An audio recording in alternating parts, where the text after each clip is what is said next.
सरू अपने कई दिन हावड़ा ब्रिज के आसपास गुजारता है। उसे हमेशा अपनी मम्मी की याद आती है कि किस तरह से उसकी मम्मी पत्थर तोड़ा करती थी और वो अपनी मम्मी की मदद किया करता था। सरू अपनी मम्मी से बहुत प्यार करता है, पर अब वो वहाँ से 16 किलोमीटर दूर, जिसके बारे में उसे कुछ भी नहीं पता। सरू को इसी तरह से 2 महीने बीत जाते हैं और एक सुबह जब बारिश हो रही होती है तो एक कैफ़े के बाहर वो बैठा होता है। कैफ़े के अंदर एक लड़का कॉफ़ी पी रहा होता है और बाहर से सरू उसकी नकल उतार रहा होता है। वो लड़का बाहर आता है, सरू को कुछ खाने के लिए देता है, जिसके बाद वो सरू को अपने साथ पुलिस स्टेशन ले जाता है। वो बताता है इस लड़के को बांग्ला बोलने नहीं आती, ये हिंदी में बात करता है। जब मैंने इससे पूछा कि कहाँ से है तो इसने बताया गणेश तल्ले, जिस जगह के बारे में ना लड़के को ना पुलिस वालों को कुछ पता होता है, क्योंकि मध्य प्रदेश में बहुत छोटा सा गांव होता है। लड़का सरू से उसकी मम्मी का नाम पूछता है तो सरू कहता है मेरी मम्मी का नाम अम्मी है। दरअसल उसे अपनी मम्मी का नाम नहीं पता होता है। पुलिस उसके पेरेंट्स को ढूंढने की बहुत कोशिश करती है, पर सरू के घर का, उसके गांव का, उसके परिवार का कुछ भी नहीं पता चलता। इसलिए पुलिस उसे अनाथ आश्रम में भेज देती है। सरू 3 महीने वहाँ पर गुजारता है और 3 महीने के बाद सरू से एक लेडी मिलने आती है जिसका नाम मिसेस सुध होता है। वो सरू को बताती है कि पिछले 3 महीनों से तुम्हारी अम्मी को, तुम्हारे परिवार को ढूंढने की कोशिश कर रहे हैं, पर कुछ भी पता नहीं चला। हमने न्यूज़पेपर पे इश्तिहार भी दिया, जिस न्यूज़पेपर को हर रोज़ 1.5 करोड़ लोग पढ़ते हैं, और इसका भी कोई फ़ायदा नहीं हुआ। सरू कहता है मेरा घर यहाँ से बहुत दूर है, मैं अपनी अम्मी के पास जाना चाहता हूँ। मिसेस सूद कहती हैं हमने हर जगह तलाश करने की कोशिश की, अब इंतज़ार का कोई फ़ायदा नहीं है। एक ऑस्ट्रेलियन कपल हैं जो तुम्हें अडॉप्ट करना चाहते हैं, वो बहुत अच्छे लोग हैं, उनके साथ तुम बहुत खुश रहोगे, तुम्हें ऑस्ट्रेलिया जाना होगा। इसके बाद मिसेस सूद सरू को अपने साथ अपने घर ले आती हैं। यहाँ पर कुछ और भी बच्चे होते हैं।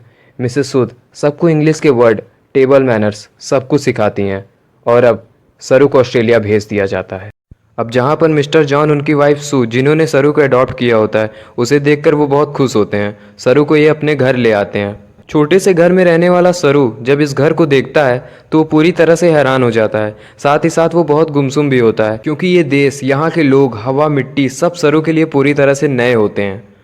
सरू की मॉम, जिसका नाम सू होता है, जिसने सरू को अडॉप्ट किया होता है, वो सरू को इंग्लिश में कहती हैं कि मुझे पता है कि तुम्हारा सफ़र इतना आसान नहीं था, तुम इस वक्त मुझे कुछ नहीं बता सकते, लेकिन एक दिन तुम मुझे सब कुछ बताओगे। सरू धीरे धीरे इनकी भाषा, इनका रहन सहन सीखना शुरू कर देता है। बहुत जल्द वो इन सब में कंफर्टेबल हो जाता है। मिस्टर जॉन और उनकी वाइफ उसे अपने बेटे की तरह प्यार करते हैं। वो उसकी ज़िंदगी में किसी भी तरह की कोई कमी नहीं होने देते। 1 साल बाद एक बच्चे को और अडॉप्ट करते हैं जो इनके साथ एडजस्ट नहीं हो पाता। वो अपने आप को नुकसान पहुंचाना शुरू कर देता है। मिस्टर जॉन और उनकी वाइफ उसको कंट्रोल करने की बहुत कोशिश करते हैं, समझाने की भी बहुत कोशिश करते हैं, क्योंकि वो उसकी मदद करना चाहते हैं। उसी रात को मिसेस सू रो रही होती हैं। सरू उनके पास जाता है, उनके आंसू पोंछता है और उनके गले से लग जाता है। यानी अब उसने पूरी तरह से उन्हें अपनी मॉम मान लिया है। धीरे धीरे वक्त बीतता है, 20 साल बीत जाते हैं। सरू अब बड़ा हो चुका है। वो होटल मैनेजमेंट की पढ़ाई करने के लिए मेलबॉर्न जा रहा होता है। वो अपने उस भाई से भी मिलता है जिसे मिस्टर एंड मिसेस जॉन ने सरू के बाद अडॉप्ट किया होता है, लेकिन ये दोनों एक दूसरे को पसंद नहीं करते हैं। सरू अब होटल मैनेजमेंट की इंट्रोडक्टरी क्लास में पहुंच जाता है, जहां पर सब अपने बारे में बताते हैं। सरू कहता है कि वो अपना होटल खोलना चाहता है। साथ ही साथ वो ये भी बताता है कि वो इंडिया में कलकत्ता से है। इसके बाद यहाँ पर जितने भी स्टूडेंट्स होते हैं वो सब के सब हाउस पार्टी रखते हैं, जहाँ पर सरू भी जाता है, जहाँ पर बहुत सारे इंडियन स्टूडेंट्स भी होते हैं। इसीलिए यहाँ पर खाने में इंडियन फूड होता है और सरू वहाँ पर जब जलेबियाँ देखता है, उसे बचपन का वो लम्हा याद आ जाता है जब उसने अपने भाई गुड्डू से जलेबी खाने के लिए कहा था और जवाब में उसके भाई ने कहा था कि एक दिन मैं तुम्हें जलेबी ज़रूर खिलाऊंगा। सरू ने कहा था कि एक दिन वो सारी जलेबी खरीद लेगा। सरू को जब ये लम्हा याद आ जाता है तो उसके आँख में आंसू आ जाते हैं। वो अपने दोस्तों को बताता है कि मैं कलकत्ता से नहीं हूँ, मैं किसी और जगह से हूँ। बचपन में मैं खो गया था, एक ट्रेन में बैठ गया था और जब ट्रेन रुकी तो मैं कलकत्ता पहुँच गया था। यहाँ पर एक लड़का सरू से पूछता है तुम ट्रेन में कितने दिन तक थे? सरू कहता है 2 दिन तक। वो लड़का उसके गांव का नाम पूछता है। सरू कहता है गणेश तले।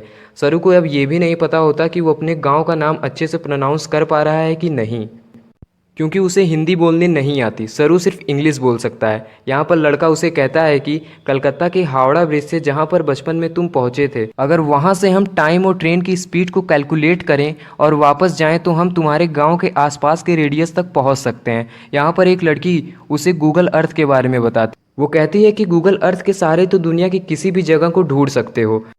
पर इस बारे में सरू और ज़्यादा बात करने से मना कर देता है। इसके बाद ये पार्टी से निकल जाते हैं। सरू के साथ एक लड़की भी होती है जिसका नाम लूसी होता है। ये दोनों एक दूसरे को पसंद करते हैं। अगली सुबह सरू गूगल अर्थ एप्लीकेशन के जरिए साथ ही साथ स्टेशन से अपने घर की जो दूरी होती है उसको कैलकुलेशन करके हर जगह से अपने गांव गणेश तले को ढूंढने की कोशिश करता है, पर उसकी सारी कोशिश पूरी तरह से बेकार हो जाती है।